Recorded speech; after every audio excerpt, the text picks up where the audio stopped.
बताऊंगी कि अगर वो लोग एडजस्ट करके चले, अगर वो लोग एक ही कार में एक एक दिन करके चले, तो वो लोगों को कितना फायदा, आप उनको नहीं हम सबको फायदा होगा, हम लोग प्रदूषित से बचेंगे।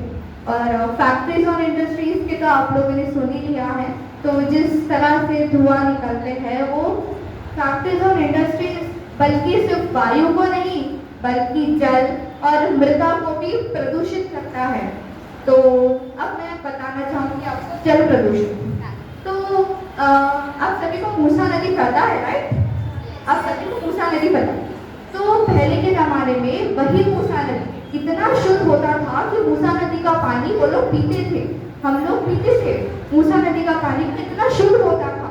लेकिन आजकल मूसा नदी का नाम देते ही आपके चेहरे पे क्या एक्सप्रेशन आता है, मुझे बताइए, बताइए।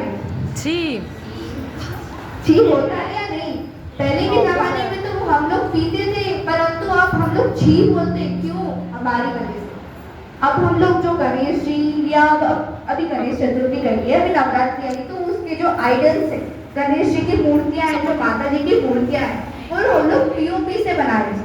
तो आपको पता है कि पीओपी से हम लोग विसर्जित तो कर देते हैं, लेकिन क्या वो विसर्जित होते हैं? नहीं। उसके बाद आप अगले दिन जाके उस नदी की हाल देखिए, वो गणेश जी के ऊपर पता नहीं क्या क्या करते हैं, जिससे हमें बहुत पाप लगता है। तो इससे बेटर आप मिट्टी की गणेश जी क्यों नहीं बनाते हो? और जरूरी है क्या बड़े गणेश जी बिठाना?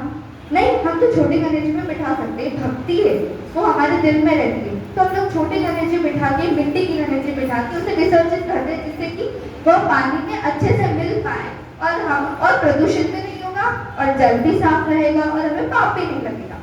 तो अब मूसी नदी, अब तो मूसी नदी आपको पता ही है। अब नवरात्रि और गणेश चतुर्थी में हम लोग तो रोज रोज फूल चढ़ाते हैं, लेकिन हम रोज रोज फूल, यही फूल हम थोड़ी ना चलने देते हैं। हम तो कहते हैं कि ये फूल सड़ गए हैं तो भगवान के पास नहीं रखना चाहिए, हमें बदलना चाहिए, तो हम बदलते। लेकिन जो सड़े हुए फूल होते हैं उसे इकट्ठा करके हम उसे मूसी नदी में प्रवेश करते, तो हम लोग कहते हैं कि वह पुण्य है, कि हम लोग तो सोचते हैं कि वह विसर्जित हो रहे हैं, लेकिन क्या वो असल में विसर्जित या तो प्रदूषित कर रहे हैं?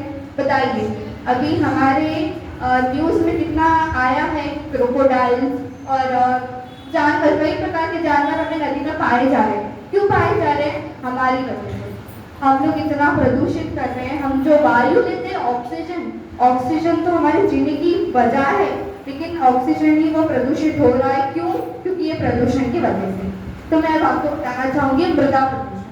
तो जो प्लास्टिक, अभी सरकार ने तो बताया है कि बैन ऑन प्लास्टिक, क्या ये लागू हो रहा है? क्या बैन ऑन प्लास्टिक लागू हो रहा है? नहीं।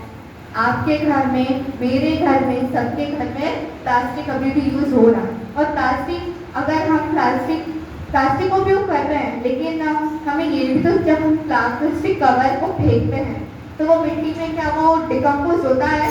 क्या वो गलता है? नहीं। तो ये कहना चाहूँगी कि आप प्रदूषण मत करिए और कम से कम गाड़ियों का इस्तेमाल करिए, ताकि वायु प्रदूषित ना हो। धन्यवाद। Like to call Khushbu from intermediate first year, batch number 50. From 11 कक्षा की छात्रा। आज मैं एक जरूरी विषय पे बात करना चाहती हूँ, वो है sustain and mental health, air, water and soil. वायु के बारे में। वायु हमारे लिए बहुत ज़रूरी है। जैसे कि आप सब जानते हैं, वायु में ऑक्सीजन, नाइट्रोजन वो सब रहता है। अपन हमारे जीने की वजह है वायु। ऑक्सीजन नहीं है तो हम नहीं है। इंडस्ट्रीज की वजह से, फैक्ट्रीज की वजह से हमारी वायु पूरी प्रदूषित हो रही है। इंडस्ट्रीज में से जो आने वाले जो गैस निकलती है वो हमारे सराउंडिंग के लिए बहुत अच्छी नहीं है, हमारे लिए अच्छी नहीं है।